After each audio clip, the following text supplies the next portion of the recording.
ராமநாதன் அர்ஜுனா அவர்கள், உங்களுக்கு 13 நிமிடங்கள். மாலை வந்தனங்கள். சிரேஷ்ட அரசியல்வாதிகளே, இந்த நாட்டின் நேற்றைய தினம் உங்களுடைய அமைச்சர் சந்திரசேகர் என்னை பார்த்து சொல்லி இருந்தார் நாய் என்று. நான் அவருக்கு இந்த விடயத்தை சொல்ல விரும்புகிறேன். அவருக்கு இது விளங்காது, விளங்கப்படுத்துங்கள். நீரளவே ஆகுமாம் நீராம்பல், தான் கற்ற நூலளவே ஆகுமாம் நுண்ணறிவு, தளத்தளவே ஆகுமாம் தான் பெற்ற செல்வம், நிலத்தளவே ஆகுமாம் குணம். அது அவருக்கு விளங்காது. ஏனென்றால் நாயை நடுக்கடில் கொண்டே விட்டாலும் அது தண்ணீரை நக்கித்தான் குடிக்கும். நான் சொன்னதாக சொல்லிவிடுங்கள், பிரச்சனைக்கு வருவோம். உங்களுடைய அரசாங்கத்திலே பெருமதிப்புக்குரியவன். நான் ஏதாவது பிழையாக சொன்னால் உங்களுடைய கருத்தை ஏற்றுக்கொள்வதற்கு தயாராக இருக்கிறேன். வரவு செலவு திட்டத்தை மேலோட்டமாக பார்க்கிறேன். அதிலே மொத்த வரவு செலவு உங்களுடையது 8835 பில்லியன். அதிலே உங்களுடைய வரவு 4590 பில்லியன். ஆகவே உங்களுக்கு 4245 பில்லியன் கடன் பெற வேண்டிய தேவை இருக்கிறது. அதுதான் இந்த வரவு செலவு திட்டத்தின் மேலதிக ஒரு மேலோட்டமான கணிப்பு. அதிலே உங்களுக்கு பார்த்தால் தெரியும், டோட்டல் பினான்சிங் வந்து, அதாவது மொத்த செலவை எங்களுடைய அரசாங்கம் தந்திருக்கிறது 8835 பில்லியன். அதிலே வெளிநாட்டுகளில் இருந்து கிராண்ட்ஸ் ஆக தருவது, உங்களுக்கு உபயமாக தருவது ஆக 93 பில்லியன். ஆகவே இந்த அரசாங்கம் பழைய யாரோ அரசாங்கம் விட்ட பிழைகளுக்காக வருமானத்தை தேடிக்கொள்ள வேண்டிய நிலைமையில் இருக்கிறது. அதுதான் உண்மை. அது தவிர இன்னொரு விடயத்தை சொல்கிறேன். ரோஹிணி விஜயவர்தன அவர்கள் இப்போது சொல்லி போட்டு சென்றார். அப்போது எங்களுடைய சுகாதார அமைச்சர், பிரதி சுகாதார அமைச்சர் நம்பி சொன்னார், அவர் சொன்னது பொய் என்று. அவருடைய இந்த லிஸ்ட் இருக்கிறது, உங்களுக்கு தேவையானால் நீங்கள் கேட்டுக்கொள்ளலாம். ஒரு வைத்தியராக என்னது எதிர்கட்சி உள்ளவர்களுடைய பதிலை நான் சொல்றதுக்கு தயார். ஆனால் உங்களை அவமானப்படுத்த விரும்பவில்லை, நீங்கள் அவரை அவமானப்படுத்தியது போன்று. அடுத்ததாக வருவோம். நீங்கள் ஊழல் செய்ய மாட்டோம் என்று வந்த ஒரு அரசாங்கம். ஆகவே உங்களுடைய எக்ஸ்பெண்டிச்சரை பார்க்கிறேன். டிராவலிங் எக்ஸ்பென்சஸ் சுகாதார அமைச்சினுடையது மொத்தம் 475 மில்லியன் 2025. 2024 405 மில்லியன் தான் செலவழித்திருக்கிறது. 2023 361 மில்லியன் தான் செலவழித்திருக்கிறது. ஆகவே பார்த்தால் 2023-24 விட உங்களுடைய சில டிராவலிங்குரிய எக்ஸ்பென்ஸ் உங்களுடைய சுகாதார அமைச்சில் கூட. ஆனால் சொல்லி சென்ற எங்களுடைய பெண்மணி அவர்கள் வெளியே ஓடி சொல்கிறார். அவர் தான் சொன்னார், நாங்கள் செலவுகளை கட்டுப்படுத்தி இருக்கிறோம் என்று மன்னித்து விடுகிறேன். அடுத்ததாக பார்ப்போம். நீங்கள் இன்னொரு சொல்லியிருக்க டிஃபென்ஸை விட, அதாவது வந்து பாதுகாப்பை விட சுகாதாரத்தை நாங்கள் அதிகமாக செலவழித்திருக்கிறோம் என்று நீங்கள் சொல்லியிருக்கிறீர்கள், ஏற்றுக்கொள்கிறேன். உங்களோட ரீகரண்ட் எக்ஸ்பெண்டிச்சர் டிஃபென்ஸ்ல வந்து 382 பில்லியன், கேபிட்டல் 60 பில்லியன், மொத்தமாக 442 பில்லியன். ஆனா 2024 ஆண்டு ரணில் அந்த ஆண்டை வச்சிருக்க 430 பில்லியன். ஆனா நீங்க 442. 2023 அதே ரணில் வச்சிருக்க 382. ஆகவே நீங்க 442. ஆகவே உங்களுடைய பாதுகாப்புக்குரிய செலவினம் ஹெல்த்தை விட கூட என்பதை நான் உங்களுக்கு சொல்லிக் கொள்றேன். அது எப்படி இருக்கும் என்று பார்த்தா 2023 சுகாதாரத்துறைக்கு ரணில் பிரதி கொடுத்தது 343 மில்லியன். அவர் அதை 2024 ஆண்டு 25 வீதத்தால கூட்டி சுகாதாரத்துறை கொடுத்திருக்கிறார். ஆனால் 2024 இருந்ததை விட நீங்கள் 9 வீதம் தான் கூட்டியிருக்கிறீங்க. நான் ஒன்றும் ரணில் துணிபாடி இல்லை, அவர் ஒரு நெறி, அதை நான் சொல்லுகிறேன். ஆனால் அந்த அரசாங்கத்தை வீழ்த்தி வந்த இந்த அரசாங்கம் ஒரு நாளுமே மக்களுக்கு நல்லது செய்யவில்லை என்பதை சொல்லுகிறேன். ஏனென்றால் 2024 ஒப்படைக்க 2025 9 வீதம் தான் சுகாதார அமைச்சுக்கு ஒதுக்கி இருக்கிறீர்கள் மேலதிகமாக. ஆனால் 2023-24 25 வீதம் பிரிக்கப்பட்டிருக்கிறது. அதுக்கு பார்ப்போம். வடக்கு கிழக்கு, ஏன் நீங்கள் வடக்கு கிழக்கு கதைக்கிறீர்கள்? நான் வடக்கை சேர்ந்தவன். உங்களுடைய சுகாதார அமைச்சர் சொன்னார், உங்களுடைய விளையாட்டுகளை கொண்டே வடக்கில் வச்சுக் கொள்ளண்டு. உங்களுடைய எழுத படிக்க தெரியாத கை நாட்டு அமைச்சரை நீங்கள் வடக்குக்கு தந்திருக்கிறீர்கள், கேவலம். நான் அவருக்கு சொல்லுகிறேன், வேலுமண்டால் போய் சொல்லுங்கள். அவருக்கு இவள் வாசித்து விளங்கக்கூடிய அறிவில்லை என்பது உங்கள் எல்லாருக்கும் தெரியும், எனக்கும் தெரியும். டோட்டல் எக்ஸ்பெண்டிச்சர் மொத்தமாக சுகாதாரத்துறை 508.5 பில்லியன். அதுல வடக்கு கிழக்குல நீங்க வடக்குக்கு தந்திருக்கிறது 610 மில்லியன் மட்டும். அதேமாதிரி கிழக்குக்கு ஈஸ்டர்ன் ப்ரொவின்ஸுக்கு 732 மில்லியன் தந்திருக்கிறீங்க. ஈஸ்டர்ன் ப்ரொவின்ஸ்ல ட்ரிங்கோமல்லியில ETU கட்டுறதுக்கு 200 மில்லியன் தந்திருக்கிறீர்கள். இதுல என்னண்டா, ஜாழ்ப்பாணத்துல உங்களுடைய மொத்த சுகாதார அமைச்சின் செலவுக்கு நீங்கள் உங்களுடைய ஜாழ்ப்பாணம் இல்ல வடக்குக்கு தந்திருக்கிறது 0.19 வீதம் பிச்சை. நான் அதை பற்றி மேல கதைக்க விரும்பல. அதே மாதிரி ஆகலும் கேவலமாய் கிழக்கு மக்களுக்கு நீங்கள் போட்டுக்கிற பிச்சை 0.12 வீதம் கணக்கு வேணுமென்னா நீங்கள் யார் வரலாம், நான் உங்களுக்கு படிப்பிக்கிறதுக்கு தயாராக இருக்கிறேன். நீங்க தந்திருக்க 0.1 வீதமான தான் வடக்கு மாநில சுகாதாரத்துறைக்கு தந்திருக்கீங்க. சரி, அதை விடுவோம். உங்களுக்கு தெரியும் எங்களுடைய வருமானம் வாரது அல்கோஹால் மற்றும் கசினோ போன்றவற்றினால் நாங்கள் எடுக்கின்ற வருமானத்தால் தான் எங்களுடைய நாட்டுக்குரிய ட்ரெஷரிக்குரிய வருமானம் வாரது. ஆனால் நீங்கள் டொபாக்கோக்கு விரித்திருக்கிற வரி ஆக 2 பில்லியன். அதே நேரம் சிகரெட்டுக்கு 130 பில்லியன். ஆனால் 500 பில்லியன் சுகாதார சேவைக்கு செய்கிறோம். ஏனென்றால் எங்களுடைய நாட்டிலே சிகரெட்டையும் கொண்டு அல்கோஹோலையும் கொண்டு சுகாதாரத்தை கொண்டு வரது அரசாங்கம் தான், அதை மக்களுக்கு கொடுக்கிறது அரசாங்கம் தான். அதே நேரத்தில் இந்த இவற்றை பேருந்து சுகாதாரத்தை செலவழிக்கிறது நாங்கள் தான். ஆகவே நான் ஒன்றை சொல்ல விரும்புகிறேன். ஒரு பாராளுமன்ற உறுப்பினர் மாத வருமானம் 4 லட்சம். அது மாதிரி 159 பேர் இந்த பக்கம் இருக்கிறீர்கள். அது 5 வருடத்துக்கு மொத்தமாக 3180 மில்லியன் உங்களுக்காக உங்களுடைய சம்பளத்துக்காக இந்த அரசாங்கம் செலவிடுகிறது. நீங்கள் தானே நாட்டை காப்பாற்ற வந்தாக்கள். இந்த 3880 மில்லியனை நீங்கள் நாட்டுக்கு கொடுங்கோ. அப்பா எங்களுடைய வைத்தியர்கள் தங்களுடைய வாகன இறக்குமதி அதுல நீங்கள் 10 பில்லியன் வாகன இறக்குமதி வரியாக நீங்கள் இந்த முறை போட்டுக்கிறீர்கள். கணக்கோட சொல்றேன். அதுல நீங்கள் இந்த 3.1 பில்லியன் கொடுங்கோ. எங்களுடைய வைத்தியர்கள் ஒவ்வொருவருக்கும் அவர்களுடைய வாகனத்தை எங்களுடைய நாட்டுக்கு கொண்டு வரக்கூடிய இருக்கும் நான் சொல்றேன். ஆனால் கசினோக்கு நீங்க அடிச்சிருக்க லைசன்ஸ் ஃபீ ஆக ஒரே 1 பில்லியன். ஏன்னா இந்த அரசாங்கம் திரும்பவும் எங்களுடைய மக்களோட பணத்தோட விளையாடு. இதை விட கணக்க கதைக்க இருக்கிறது. அதாவது கிராண்ட் அசெட்ஸ் பற்றி எல்லாம் கதைக்க இருக்கிறது. எடுத்து வச்சிருக்கிற நேரம் இல்லை. நேரம் இருந்தால் கதைக்கிறேன். அதே நேரம் திருப்பி பார்ப்போம். எங்களுடைய ஒரு சாதாரணமான ஒரு வைத்தியர் தன்னுடைய வாழ்க்கை காலத்துல தன்னுடைய 7 வருட படிப்பு ஒரு MBBS படிப்பு, அதை விட பிஜிக்கு 6 வருஷம், அதை விட A லெவலுக்கு முடிச்சு போட்டு 1 வருஷம் சும்மா இருக்கணும், ப்ரீ இன்டர்ன் முடிச்சு போட்டு சும்மா இருக்கணும். 15 வருடம் ஒரு வைத்தியர் தன்னுடைய வாழ்க்கையை செலவழித்து தான் ஒரு வைத்தியராக ஒரு கன்சல்டனாக வருகிறார். ஒரு வைத்தியரை நாங்கள் எங்களுடைய நாடு கட்டியெழுப்பதாக இருந்தால் ஒரு வைத்தியருக்கு 15 மில்லியன் 150 லட்சம் செலவழிக்கிறோம். போன வருடம் மட்டும் எங்களுடைய நாட்டிலிருந்து 2500 2400 வைத்தியர்கள் வெளியில் போயிருக்கார்கள். கன்சல்டன்களுடைய மதிப்பு வேற எங்கேயோ. அப்படி பார்த்தால் 36 பில்லியன் எங்க நாட்டுக்கு நட்டம். உங்களுடைய பிள்ளையான பொருளாதார கொள்கை அது இந்த பக்கமும் இருக்குது. நான் ஆரன்னு சொல்லவில்லை. அதே நேரம் 75 பில்லியன் இப்போது சொல்லியிருக்கார் எங்களுடைய எதிர்க்கட்சி தலைவர். இந்த வருடத்திலே 5000 வைத்தியர்கள் போறதுக்கு தயாரா இருக்கிறார்கள். அப்படி அதை பார்த்தா மொத்தமாக 75 பில்லியன் நட்டம் இந்த நாட்டுக்கு. உங்களுடைய பிள்ளையான உங்களுடைய சம்பள கொள்கையால 75 பில்லியன் எங்களுடைய நாட்டுக்கு நட்டம். அப்ப நீங்க லெக்சர்ஸை பற்றி யோசிச்சு பாருங்க, ப்ரொஃபசர்ஸை பற்றி யோசிச்சு பாருங்க, மற்ற புத்திஜீவிகளை பற்றி யோசிச்சு பாருங்க. யோசிக்கிற அளவுக்கு உங்களுக்கு மண்டையில் என்று எனக்கு நன்றாகவே தெரியும். சரி, அதெல்லாம் விடுவோம். யாழ்ப்பாணத்திலையும் வடக்கு கிழக்கிலையும் சுகாதாரத்துறை ஒழுங்கா இருக்கான்னு பார்த்தா என்ன பிரச்சனை சொன்னா, வவுனியாவில் ஒரு கொலை சிசு வழக்கு. அந்த வழக்கால தான் நான் ஜெயிலுக்கு போனான். அதை விட சிந்துஜா என்ற அம்மா மன்னார் வைத்தியசாலையில தான் பால் கொடுத்து கொண்டிருக்கல வைத்தியர் பார்க்காதால ப்ளீட் பண்ணி செத்து நிலத்துல விழுந்து செத்தது. அந்த பிள்ளையை பார்க்க போனதுக்காக தான் அந்த இருந்த அரசாங்கம், ரணில் அரசாங்கம் என்ன பிடிச்சு ஜெயில 5 நாள் போட்டது. இந்த வரைக்கும் அந்த சிந்துஜா என்ற அம்மாக்குரிய நீதி கிடைக்கவே இல்லை. அது மட்டுமில்ல, அதை விட வைஷாலினி என்ற பிள்ளைக்கு கையை வெட்டி அவளை ஒரு ஊனமாக மாற்றி இருக்கிறோம்.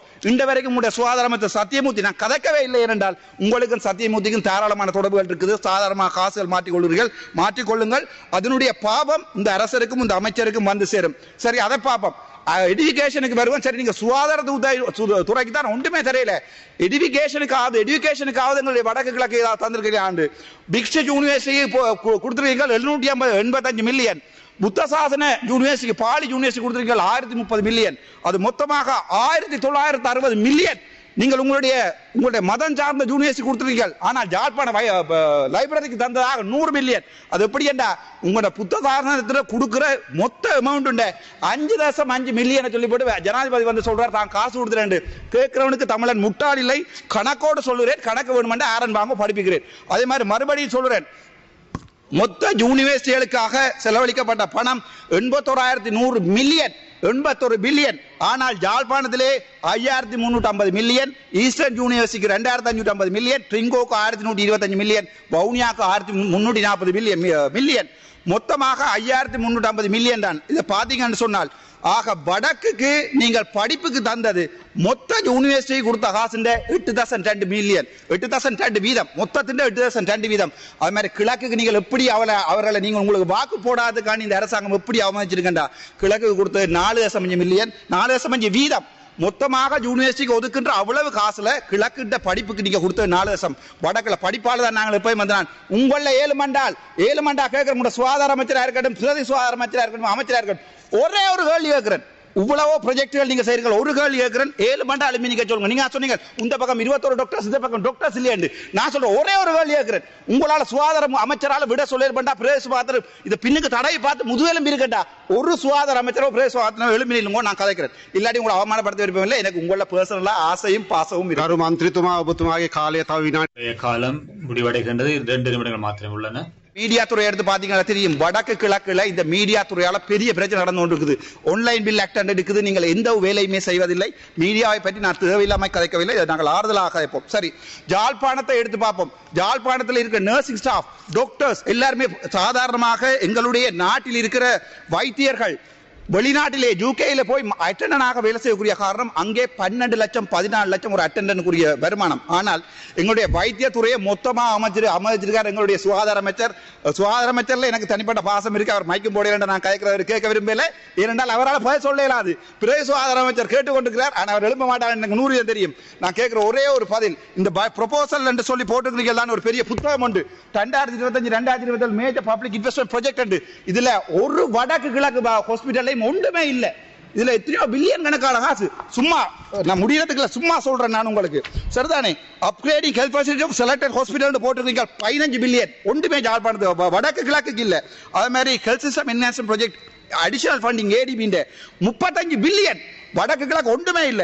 அதை விட health and medical services improvement project, லைக்கார்ட் ப்ராஜெக்ட், அதுல 16 பில்லியன். ஒன்றுமே இல்ல. உங்களுடைய பில்டிங் ஃபெயில் ப்ராஜெக்ட் கட்டுறதுக்காக 16 பில்லியனை திருப்பி சுகாதார அமைச்சுக்கு. இது ஒன்றுக்குமே எங்கிட்ட சுகாதார அமைச்சரை பதில் சொல்ல இயலாது. ஏனென்றால் அவர்கிட்ட ஒரு கேள்வி கேட்டாலும், ஹன்சகா அவர்கள் நீங்கள் ஏழுமண்டால் நீங்கள் ஒரு சுகாதார அமைச்சர், நீங்கள் எங்களுடைய ஒரு விடயம் தெரியாத ஒரு ஆளை நீங்க நோண்டியாக நீங்கள் எழும்பி முடிந்தால் எழும்பவும் ஒரே ஒரு கேள்வி. ஆனால் நான் நீங்கள் எழும்பி அவமானப்படவே விரும்பவில்லை. இருக்கவும். நன்றி. நன்றி ஐயா. தேங்க்யூ. கௌரவ வைத்தியர் நலிந்த ஜெயஸ் அவர்கள், அமைச்சர் அவர்கள், உங்களுக்கு 5 நிமிடங்கள் பதிலுரைக்காக. கௌரவ தவிசாளர் அவர்களே, உங்களுக்கு நன்றிகள். இன்றைய தினம் சுகாதார வெகுசன ஊடக அமைச்சின் செலவு தலைப்பின் கீழ் 22 எதிர்கட்சியினரும் ஆளுங்கட்சியில் 13 உறுப்பினர்களும் இந்த பாராளுமன்றம் 35 பேர் இன்றைய தினம் கருத்துரைத்திருந்தார்கள். இவர்கள் சுகாதாரம், தேசிய சுகாதாரம், தபால் மற்றும் ஊடகம் தொடர்பான பல்வேறு விடயங்களை தேசிய மட்டத்தில் முக்கியத்துவம் வாய்ந்த சாதகமான கருத்துக்களை முன்வைத்திருந்தார்கள். அதே போன்று சுகாதாரத்துறையிலே தமது பிரதேச மட்டத்தில் உள்ள பிரச்சனைகள் தொடர்பாக சபையின் கவனத்துக்கு ஈர்த்திருந்தார்கள். இந்த விவாதத்துக்காக பங்களிப்பு செய்திருந்த சகல உறுப்பினர்களுக்கும் அமைச்சர் என்ற வகையில் சந்தர்ப்பத்தில் நன்றிகளை தெரிவித்துக் கொள்ள விரும்புகின்றேன். அதே போன்று எங்களுடைய அமைச்சுக்குரிய ஸ்ரீ ஜெயவர்தனபுர பொது வைத்தியசாலை தொடர்பாக கதைக்கப்படவில்லை. 1980ஆம் ஆண்டு ஜப்பானுடைய உதவியுடன் நிறுவப்பட்டிருந்த அந்த வைத்தியசாலை இப்பொழுது பாரிய மட்டத்திலே முன்னேறி வந்திருக்கின்றது.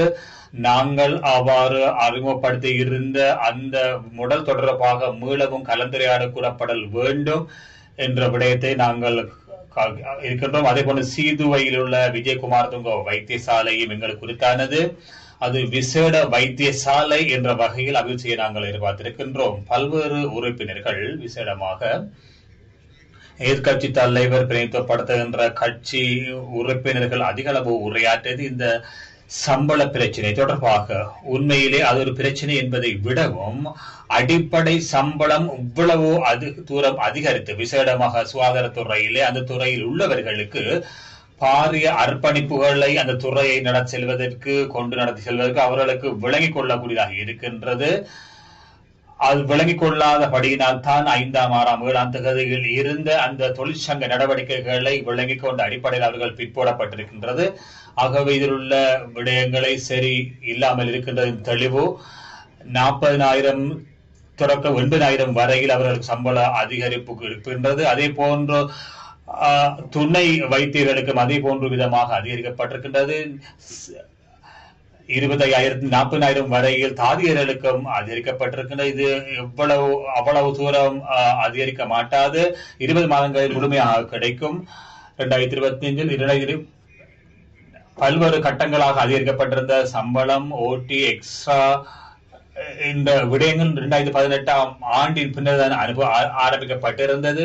அதனுடைய அறிக்கைகளும் இன்னும் வழங்கப்பட்டிருக்கவில்லை. அவ்வாறாக பணியாற்றி இருந்த ஒரு அரசாங்கம் இவ்வளவு அளவில் நாங்கள் அடிப்படை சம்பளத்தை அதிகரிக்கின்ற போது அதனை ஒரு பிரச்சனையாக கொண்டு வருவதை இந்த சபைக்கு ஒரு நியாயமான ஒரு விடயம் அல்ல. இந்த தொழில் வல்லுநர்களை இந்த நாட்டிலே வைத்திருக்கவும் அவர்களுக்கு கௌரவத்தை வழங்கக்கூடிய விதமாகத்தான் இந்த அடிப்படை சம்பள அதிகரிப்பு அவர்களுக்கு மேற்கொள்ளப்பட்டிருக்கின்றது. ஊடகத்துறை எடுத்துக்கொள்ளும் பட்சத்தில் எங்களுடைய அமைச்சு எதிர்பார்க்கின்றது மேம்பட்ட ஒரு துறையை மேம்படுத்த நாங்கள் எதிர்பார்த்திருக்கின்றோம். இந்த ஊடகத்தில் இந்த எதிர்கால சந்ததியருக்கு நல்ல முறையில் இந்த அரச ஊடகங்கள் நான்கையும் நல்ல முன்மாதிரி மிக்கதாக கொண்டு செல்வதற்கு நாங்கள் நடவடிக்கை முன்னெடுக்கவிருக்கின்றோம். இந்த அரச ஊடகங்களுக்குள் எங்களுடைய மக்களை ஒன்றாக சேர்க்கின்ற இந்த நாட்டிலே ஒருமைப்பாட்டையும் ஐக்கியத்தையும் ஏற்படுகின்ற விடயமாக அந்த நடவடிக்கைகளை இந்த ஊடகங்களால் முன்னெடுக்க முடியும். சிலர் குறிப்பிட்டிருந்தார்கள், முஸ்லிம் சேவையை சில மாற்றங்கள் ஏற்பட்டுள்ளதாக குறிப்பிட்டிருந்தார்கள். இந்த பண்டிகை காலமாக இருக்கின்றவர்கள் குறிப்பிடப்பட்டிருந்தது. இரவு 8 மணி வரைக்கும் 9 மணி இடம்பெற்றிருந்த தமிழ் ஒலிபரப்பு நிலையத்தில் இருந்த விடயம் தொடர்பாக கூறப்பட்டிருந்தது. செய்தி ஒலிபரப்பப்படுகின்ற விடயங்களும் காணப்பட்டிருந்தது. செய்தியுடைய அளவு 10 நிமிடங்களால் குறைக்கப்படுகின்றது. பண்டிகை காலம் என்கின்ற விடயம், ரமலான் பண்டிகை காலம் என்பதினாலும் சமய விடயங்களை ஒலிபரப்ப வேண்டும் என்ற பண்டிகையினால் தான் அந்த நேர சூசிகையில் மாற்றங்கள் ஏற்படுத்தப்பட்டதை ஒழிய நாங்கள் இனம் சமய மொழி என்ற படியில் நாங்கள் பேதப்படுத்தி பார்க்கவில்லை. தமிழ் மொழியிலே பணியாற்றுகின்ற இயக்கப்படுகின்ற அலைவரிசைகள் எல்லாவற்றையும் நாங்கள் ஒன்றிணைந்த விதையில் இலங்கை ஒலிபரப்பு கூட்டத்தாபனம், சுயாதீன தொலைக்காட்சி சேவை, ரூபாவாய் தொலைக்காட்சி சேவை, லேக் ஹவுஸ் எல்லாவற்றையும் ஒன்றிணைத்த விதத்தில் சமூக உறுப்பினருக்கு அமைவாக வழிநடத்த நாங்கள் எதிர்பார்க்கின்றோம். இந்த நிறுவனங்கள் 4க்காகவும் பாரிய முதலீடுகளை மேற்கொள்கின்ற போது நாங்கள் இதை நல்ல முறையில் கொண்டு செல்ல முடியும். இந்த நிறுவனங்களோடு இணைந்த சுயாதீனமாக அறிவை ஆற்றலை வழங்கக்கூடிய அவர்கள் இந்த நாட்டில் இருக்கின்றார்கள். அவர்களுடைய பங்களிப்பை நாங்கள் பெற்றுக் கொள்ளக்கூடியதாக இருக்கும். இதே போன்று அந்த நிறுவனங்களுக்கு